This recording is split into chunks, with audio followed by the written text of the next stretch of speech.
large. Aujourd'hui, je réponds à la question: que peut-on boire quand on surveille sa ligne? Ou plus simplement, que peut-on boire pour être en bonne santé?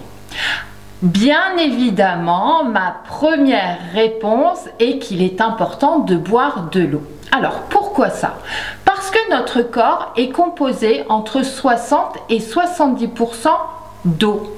Et elle joue un rôle important dans notre hydratation, dans le maintien de l'équilibre acido-basique de notre organisme, dans l'élimination des déchets et également dans le maintien de notre température corporelle.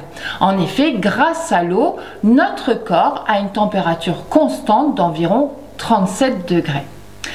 Or, par jour, nous perdons plus de 2 litres d'eau, soit par les urines, soit par les selles, soit par la transpiration ou encore même par la respiration. Mettez-vous devant votre miroir, soufflez et vous verrez apparaître de la buée. Ces pertes s'accentuent en cas de forte chaleur, en cas de maladie ou durant une activité physique. Ainsi, chacun de nous a des besoins en eau qui lui sont propres, en tenant compte de notre taille, en tenant compte du climat où nous vivons et en tenant compte de notre mode de vie. Ainsi, buvez. Buvez avant d'avoir soif. Buvez tout au long de la journée. Le matin pour enlever les toxines, durant une activité physique pour éviter les courbatures et le soir pour éviter la déshydratation durant la nuit. Donc buvez toute la journée, bien évidemment par petites gorgées. Alors, petite question intermédiaire avant de passer aux autres boissons. Peut-on boire de l'eau durant les repas? Comme toujours, ici, les avis divergent. Pour certains, boire de l'eau au moment du repas favorise le transit intestinal, réduit l'acidité de l'estomac. Pour d'autres, l'eau consommée durant les repas diminue ou dilue plutôt les sucs digestifs. Donc sucs digestifs, par exemple la salive ou les sucs gastriques de l'estomac qui réduisent en bouillie les aliments. Alors, le fait ces sucs soient dilués fonctionne moins bien, ce qui va ralentir et perturber la digestion. Les avis ne sont toujours pas tranchés. La question n'est toujours pas tranchée. En tout cas, pour ma part, je sais que je ne peux pas boire à table. Sinon, je suis ballonnée, voire j'ai même des crampes à l'estomac. Pour votre cas, si vous n'avez aucun problème, continuez à boire durant les repas. Surtout si vous n'avez pas cette habitude d'avoir votre bouteille à portée de main et de boire tout au long de la journée. Surtout si vous avez tendance à manger très vite au moment des repas. Le fait de boire à table, en fait, vous posez vos couverts, vous prenez une petite gorgée, vous posez votre verre, vous reprenez à manger, etc., etc. Donc, vous mangez moins vite. Donc, vous pouvez continuer de boire à table, mais attention, par petites gorgées. Évitez de prendre votre grand verre d'eau. Oh, j'ai pas bu, hop, je bois mon verre. Non, toujours par petites gorgées. Donc, faites comme vous avez l'habitude. Qu'en est-il des autres boissons? Alors, commençons tout d'abord par les boissons sucrées. Par exemple, les sodas, les jus de fruits, les limonades, les boissons à base de thé ou encore les eaux aromatisées. Et comme vous le savez, ces boissons contiennent beaucoup de sucre. Par exemple, un verre de soda équivaut à manger 4 morceaux de sucre. Et patacrac, un seul verre dans la journée a ruiné tous vos efforts. Enfin bref, ils contiennent beaucoup de sucre, mais aussi du sel et des agents chimiques qui ne sont pas toujours très bons pour la santé.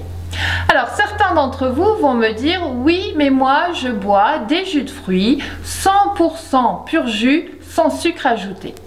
Ok, mais sachez que un seul verre de ces jus contient 27 grammes de sucre, soit autant qu'un verre de soda. D'autres choisiront des sodas light. Ok, alors ici, très peu de sucre, très peu calorique, mais avec ces boissons, vous renforcez votre goût pour le sucré, vos envies de sucre. Enfin, néanmoins, ne dramatisons pas la situation. Ces boissons peuvent parfois maintenir l'équilibre alimentaire, voire l'équilibre mental. Et je pense souvent aux enfants qui aiment ces boissons. Il faut que cela reste occasionnel. D'accord? Donc, vous pouvez boire ces boissons sucrées, mais il faut que ce soit raisonnable, occasionnellement, surtout pour les enfants. À l'époque où nous pouvions aller au restaurant, proposer-leur ce type de boisson. D'accord? Donc, on peut boire ces boissons, mais de façon raisonnable. Par contre, attention, quand vous avez soif, genre il fait très chaud et vous avez envie de vous rafraîchir, privilégiez plutôt de l'eau plutôt qu'à une limonade. C'est vrai que la limonade va instantanément nous désaltérer, nous rafraîchir, mais par contre elle va énormément et encore plus nous déshydrater. Donc en cas de forte chaleur ou l'été, privilégiez plutôt de l'eau. Tout comme les boissons sucrées, l'alcool est également très calorique.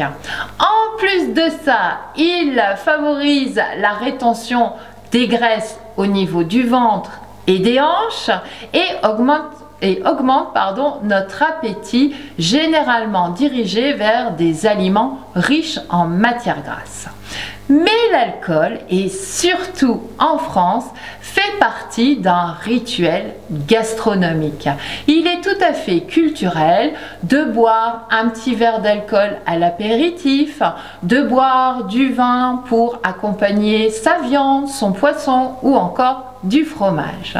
Il n'est donc pas interdit de faire de petits écarts de temps à autre, à condition de respecter quelques règles. Première règle, choisissez vos alcools les moins caloriques. Par exemple, préférez plutôt une flûte de champagne à un verre de whisky.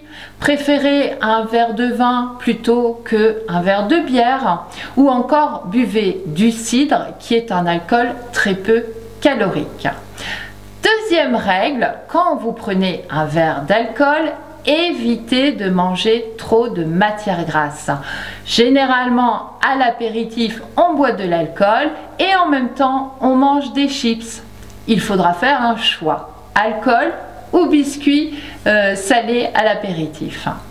Troisième règle, et là c'est généralement plus lors de soirées, lors de fêtes, limitez-vous à un verre d'alcool par heure.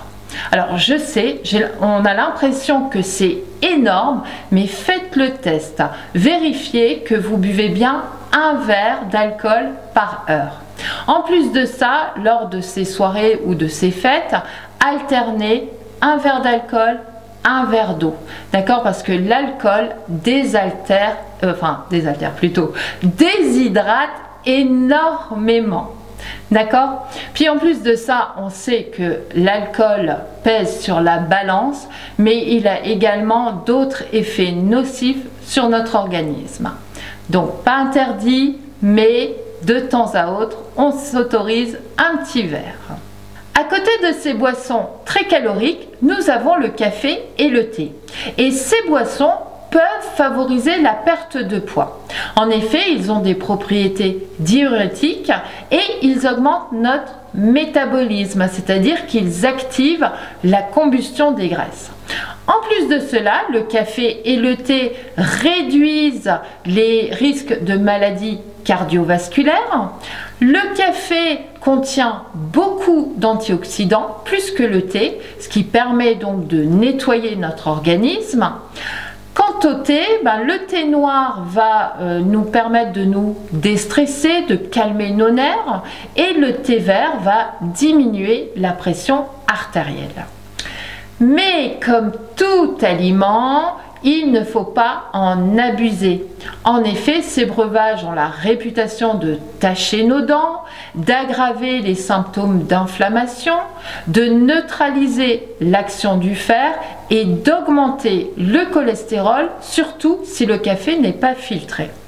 Donc, comme toujours, et malgré les bénéfices que le café et le thé nous apportent, limitez-vous à 4 tasses par jour.